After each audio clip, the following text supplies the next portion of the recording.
Hello, first graders. Today, our target skill is I can proofread, edit, and publish my personal narrative using a checklist. What this means is you are going to use the rough draft that we wrote yesterday in class, proofread, edit, and publish it using this checklist.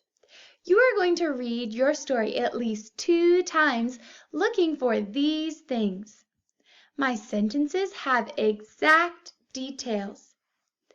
Go ahead and add some more exact details if you find a sentence that could use an exact detail. I used order words like first, next, then, last, or finally. If you've done that, you can give yourself a check in the box. I tell who, what, where, and when. Who is in your story? What happened? Where did it happen? When did it happen? I told the beginning, middle, and end of my story. Then, edit your work. Check that your writing has capital letters, punctuation, that your sentences make sense, and you have written it in your best handwriting.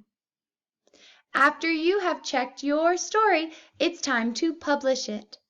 Write your story one more time on a blank piece of paper or on a clean piece of paper, fixing any mistakes or adding any details that you found. Then finish publishing your story by illustrating it. Draw a picture in the box. I can't wait to read your personal narratives. Have a great day, first graders.